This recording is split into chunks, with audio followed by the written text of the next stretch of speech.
The Prophet Experts. Why Diaspora of Africans' descents are the poorest diasporas in the world. Part 4. All of my friends I have known for the past 5 or 10 years are still the same people I knew 5 or 10 years ago. They have not made a single progress towards their personal development. Many of them speak English the same way they spoke when they first arrived in Europe or America. Some have masters or PhD, but the degree has not helped their ability to think. School for most of us Africans is for the feel-good factor.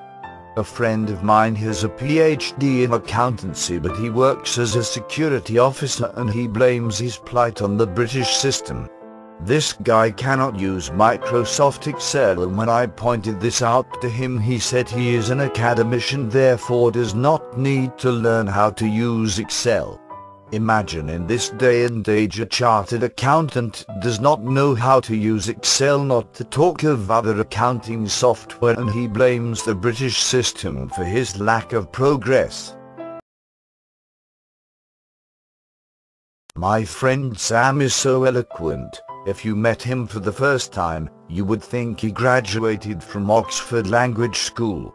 I saw him interview someone. He was easily better than most journalists on TV. Big problem, he lacks some vital skills to be successful. Sam, what you need is to develop this and that skill to succeed, I have told him. No, he does not want to do that because it is too time-consuming. He wants to become a coach and motivational speaker. I advised that if he really wanted to succeed as a coach and motivational speaker, he needed to start reading, because without considerable knowledge it is difficult to keep people engaged for a long time. The best motivational speakers in the world, whether Anthony Robbins, Les Brown, Jim Rohn or Zig Ziglar, read a book a week. It is literally impossible to stand in front of thousands of people for hours and hold their attention without adequate knowledge. He said that someone told him that to become an expert in your field you only need to read 5 books. He has read the 5 books and still struggling to make ends meet. When he got fed up, he ran to Africa. Sam typifies the average African. We do not like doing anything difficult. We do just enough to get by, and if we can get away with doing nothing, all the best. If it gets tough, we jet away to Africa. There is our sanctuary. No one there will challenge us, after all we came from the West. One thing my friend Sam and my PhD friend and any other African reading this article needs to understand is this: the factors of distribution have changed. There is a huge transformation taking place. A few years ago, the factors of distribution were in the hands of a few people.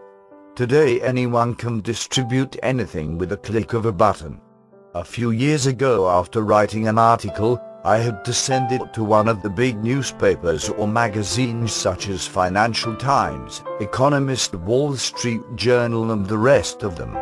The editor might decide to respond to me after a few weeks if they felt the need.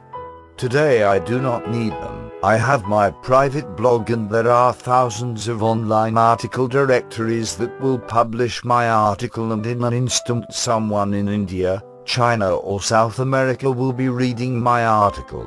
If I wanted to go on TV, I do not need the CNN, BBC, Fox, Sky or whatever they call themselves. All I need to do is turn my article into video and put it on YouTube or other video sites, or host my own radio show on iTunes. In this indispensable century, this is a huge development. Anyone can succeed with proper utilization of those channels of distribution. Their background is irrelevant. All they need to do is apply themselves. Remember my story. It is the African diaspora story. It is a black man's story. We keep hoping that the success we seek can be found in another country, and that somehow we do not have to do anything to achieve success. I have lived in so many parts of the world. The single important lesson I have learned from all of my traveling is this: we all have the ability to shape our own destiny. It is not the country, it is you as an individual. If it is going to be, it is up to us. Not the government, the environment or luck, but our efforts and our willingness to do whatever it takes. The problem with many of us Africans in diaspora, we want to succeed as long as we are not the ones who have to do the hard work. We have this belief that success would happen by default simply because we show up. Some of us are doing cleaning, security or healthcare jobs for years without any attempt to improve ourselves. We are content with showing up in the morning, doing what we are instructed to do, and leaving for home when the clock sounds at the end of our working day, without making any real contribution to our host countries. To be continued next week. Thank you for watching. Join us at http://www.theprophetexperts.co.uk.